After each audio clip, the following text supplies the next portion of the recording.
Hello students, welcome to BBA 204. I'm your instructor Mine Doyran for this class. Today I will be covering BBA 204 Principles of Management Chapter 4. So I will be talking about the management of companies in a global environment. Asking the question, how do companies manage in a global environment? So this will be the topic of our discussion. How do companies manage in a global environment? So we will be discussing issues like whether the managers are ready to work internationally.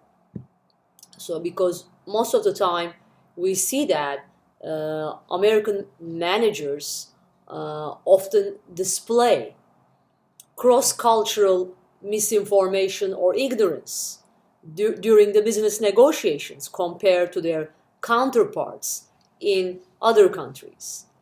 So this chapter basically help you determine the extent to which managers are ready to participate in international negotiations. So we will describe the notion of a global mindset and why it has become imperative for companies operating internationally. So we will also describe the characteristics of a multinational corporation and explain the bottom of the pyramid concept.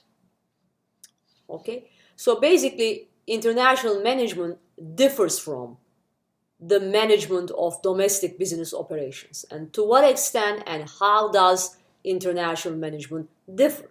So we will be exploring these type of questions.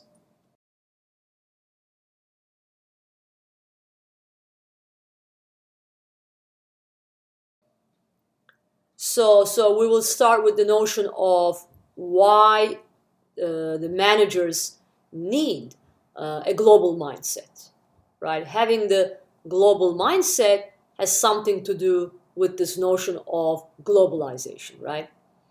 So because we're living in a globalized economy, we need to have this global mindset. So basically, globalization here refers to the extent to which trade, investments, information, social, cultural, and political ideas flow between the countries. So as you can imagine, the globalization has been on the rise since the 1970s. So the countries, businesses, and people, the world economy has become increasingly interdependent, right?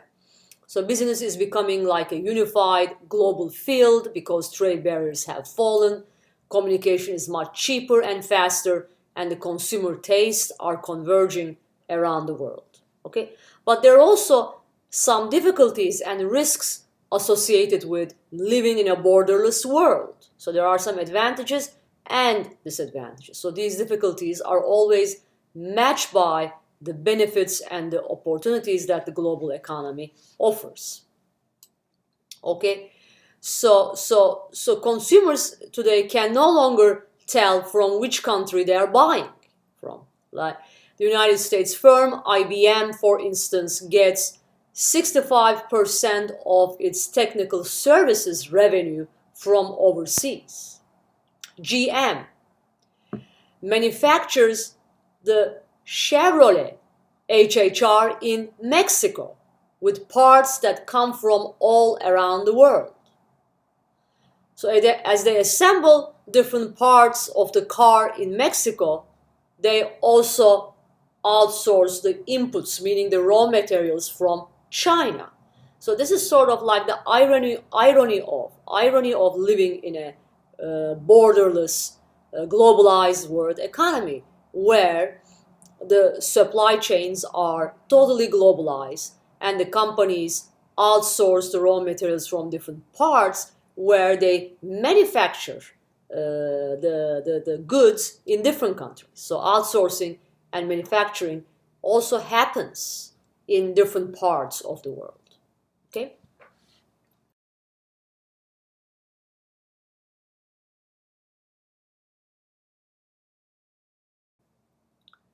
So here is the ranking of the countries on the globalization index provided by K of A Swiss Economic Institute, which measures political, economic, and social aspects of globalization. The data is a little bit outdated here, but I think it gives you a good sense of what this globalization index looks like, looking at economic, political, and social aspects and ranking the countries on a globalization index. According to this data, in 2009, the most globalized countries are Switzerland, UK. United States is lowest on the globalization index. So you can clearly see that here, Switzerland is the most integrated and globalized economy globally. Maybe we need to ask this question of why Switzerland is the most integrated economy globally. So you need to look at the particular sectors of the economy that facilitate integration into the global system of trade and banking. Mainly those sectors are banking and finance in Switzerland. So Switzerland serves as a global center for international banking and financial operations, and no wonder why.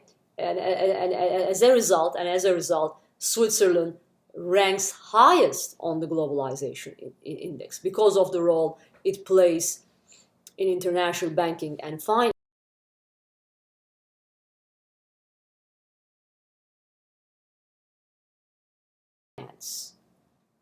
So basically here the notion of the global mindset, what does it really refer to? It refers to the ability of managers to appreciate and influence individuals, groups, organizations, and systems that represent different social, cultural, political, institutional, intellectual, and psychological characteristics, right?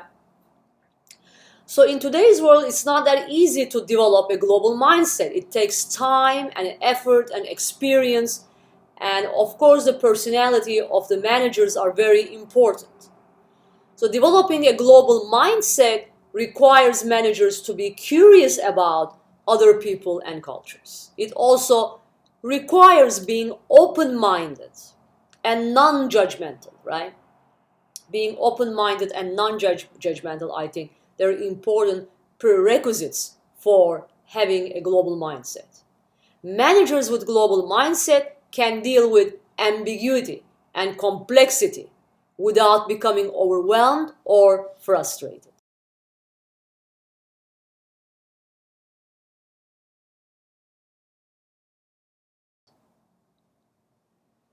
Today, it's very hard to comprehend the size and the volume of international businesses because they are so large. So the term here has no precise definition. The term for the multinational corporation, MNC, really it has no precise definition. But typically, if we want to describe MNC in clear terms, you need to remember that MNCs typically receive more than 25 of its total sale revenue from operations outside the parent's home country, right? They receive typically more than 25% of its total sales revenue from operations outside the parent country. So MNEs also have the following distinctive characteristics, right? They're managed as an integrated worldwide business systems. Foreign affiliates work in close alliance and cooperation with one another.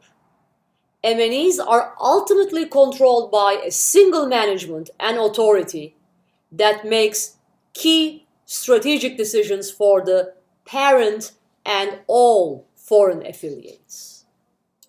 Okay? MNC top managers should regard the entire world as one market for strategic decisions. Okay?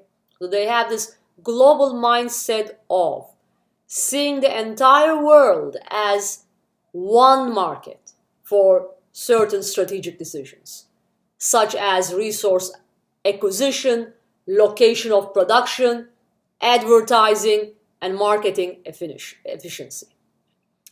MNCs, also have the following distinctive characteristics.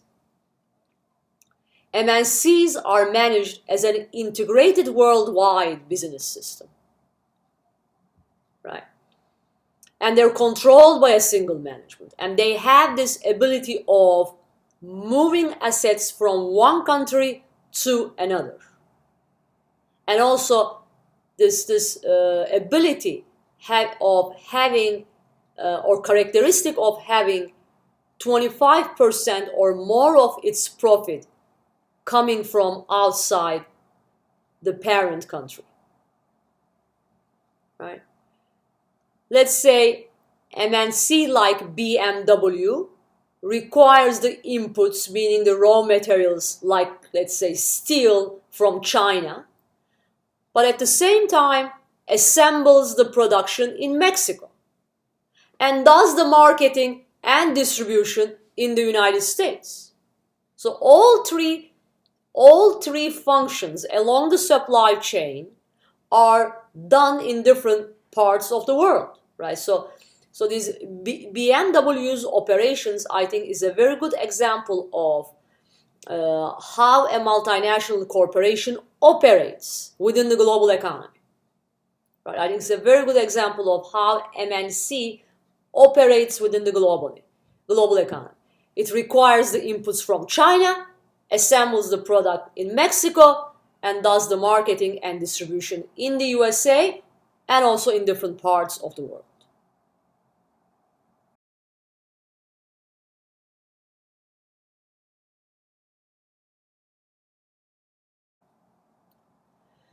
So here we have three types of multinational corporations, right? Starting with the ethnocentric one, and we're going to be discussing polycentric and the geocentric companies. There are three types: ethnocentric, polycentric, and geocentric companies. So ethnocentric companies, they place the emphasis on their home countries, which is the parent country. So the home country is the parent country, right? So the key positions in the company are filled with the employees of the parent country. In other words, they hire the nationals of the parent country.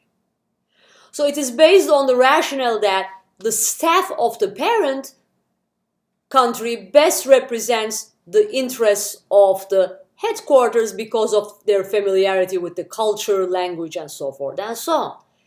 Typical example of ethnocentric approach company are Japanese firms, for instance. Japanese firms such as Panasonic, Sony, Hitachi. They hire Japanese people for the key positions. Whereas in the case of polycentric companies,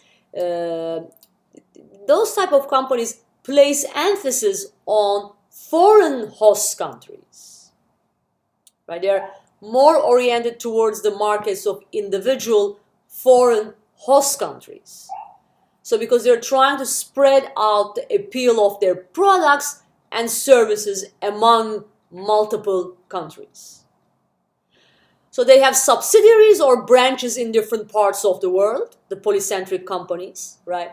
So these companies contain many different centers, especially centers of authority and control. They are really characterized by the existence of multiple central parts. Polycentric culture occurs when a business decides to broaden its operation and focuses on sales outside of the home country. So there is really a certain rationale and reason for companies to become polycentric because they really want to expand the sales outside of their home country. Right? So polycentric companies, in a way, their structure and organization of business is such that they have to be oriented towards the markets of foreign host countries. In polycentric companies, nationals of the host country are hired for the managerial positions to carry out the operations of the subsidiary of the company. Because these type of companies know the economic, political, and the investment environment of the host country better than the home country nationals. Like, think about the company like Nissan, for instance, which is an example of a polycentric company. It operates a subsidiary in Alabama. They hire the nationals of the host country, meaning the US nationals, meaning the Americans, for managerial positions to carry out the operations of Nissan's subsidiary in the United States. What other companies use these polycentric approaches? Right? Since the 1990s, Citicorp, for instance, has become a polycentric organization.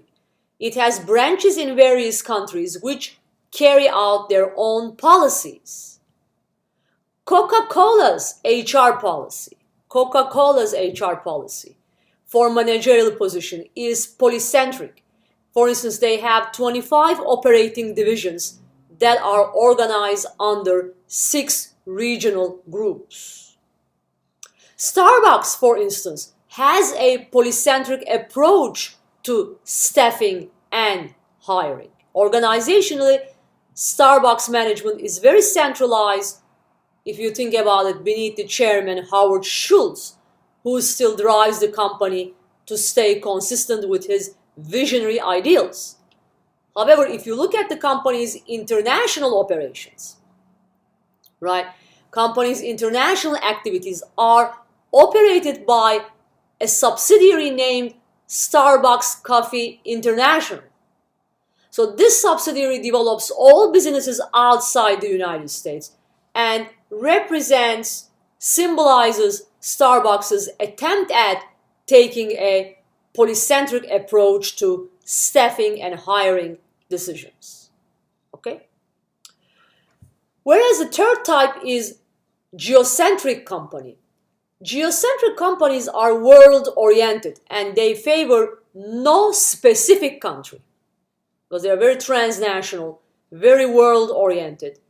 So what the geocentric companies do, they look at opportunities on a global scale. Instead of focusing on how the business is done in a given country, it looks at how to conduct business anywhere in the world based on low-cost production.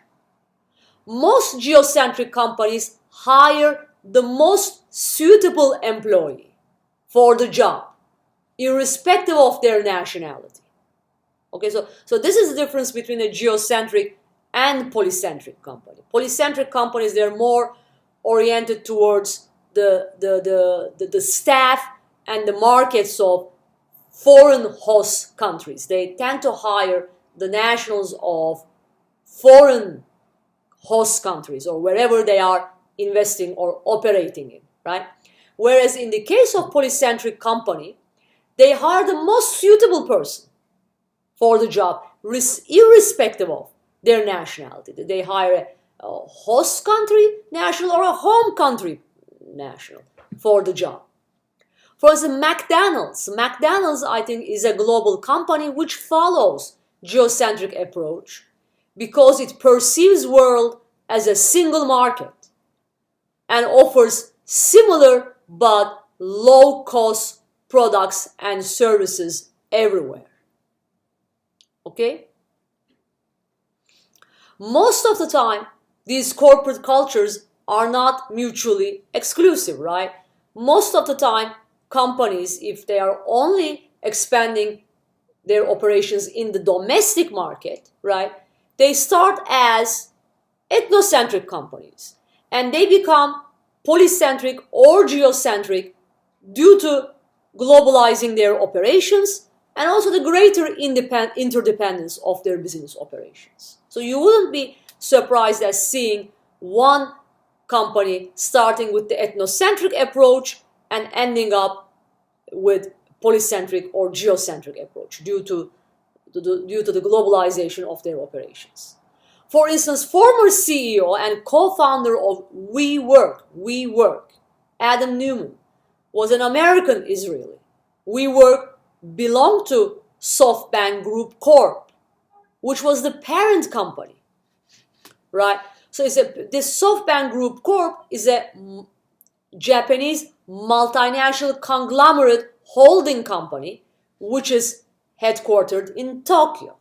And they ended up hiring an American for the CEO position of WeWork. Okay. So SoftBank technically becoming more like a geocentric company, right? Hiring staff from different nationalities, or irrespective of which nationality they belong to. They hire somebody who is the most suitable person for the position, irrespective of their nationality.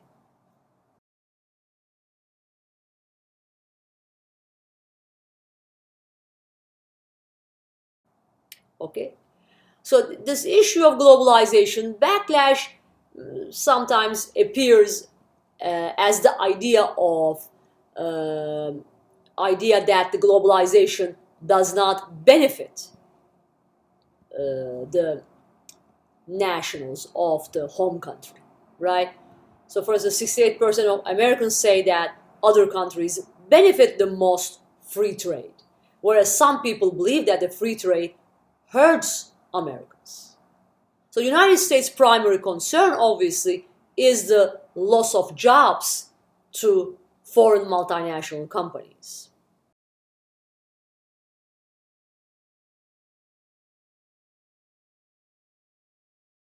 Operating within the borders of the United States. And so basically here there is a counter argument against this backlash, saying that, of course it's true that the economy and globalization does not always benefit the average citizen. So backlash over globalization happens due to the fact that, yes, globalization does not benefit everybody equally. Some people gain, some people lose, but nonetheless, it is not a zero-sum game. Economy may not necessarily benefit the average citizen. So people in the United States lose their jobs when the companies outsource elsewhere. So therefore, the loss of jobs as companies export work to countries with lower wages is the primary concern, is the primary argument put forward by this backlash thesis. Okay? And also, there's another perspective from poor or developing countries saying that globalization does not only hurt the Americans who lose their jobs, but also contributes to worldwide environmental destruction and leads the people into poverty in different parts of the world. So in the end, it is not whether globalization was good or bad, but how business and government can work together to ensure that global advantages are shared more or less fairly in the global economy. So the argument made against the backlash thesis is the globalization argument. The benefits of the people who support the benefits of globalization.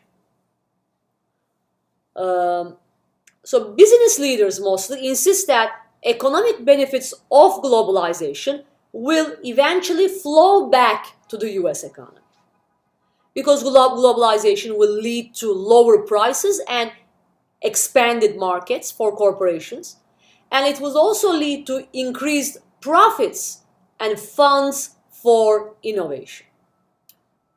But some American shoppers might indeed say that they would pay higher prices to keep down foreign competition.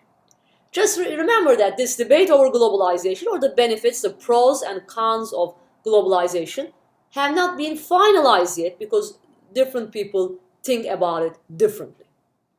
Okay?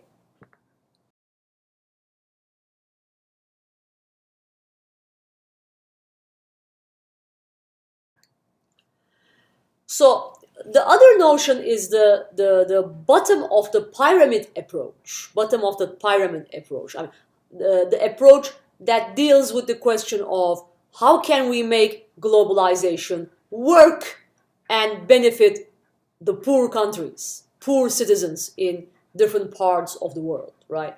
So this led to the notion of serving the bottom of the pyramid, right? BOP notion, an approach that argues that multinationals can and should do good, right? They should serve the common interest, the public good. So profit making and doing good are not mutually exclusive objects, right? So corporations can alleviate problems as well as make large profits by selling to the world's poor.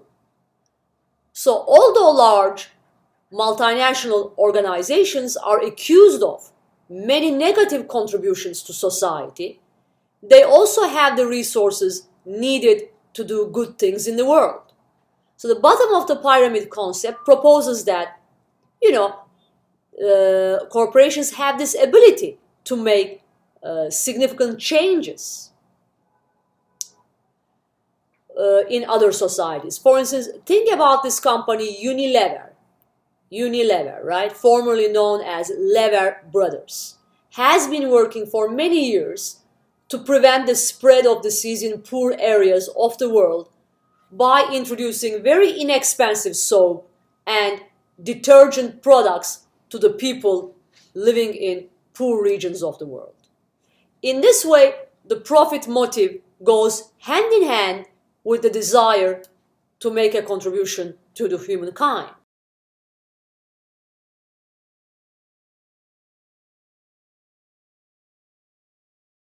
Right? So another example here, another issue that we will be talking about are these different strategies for entering the international arena, right? So the question of how to go or how companies go global, right? How do companies go global? And so we will be describing different strategies for entering the international arena to discuss the ways in which how organizations can become involved internationally in a couple of different ways, okay? Of course, one way is to seek cheaper sources of material or labor offshore, which is called offshoring or global outsourcing, okay? Outsourcing here being the practice of hiring a party outside a company or country to perform services and create goods. Another way is to implement market entry strategies, such as exporting, licensing, and direct investment. So let's look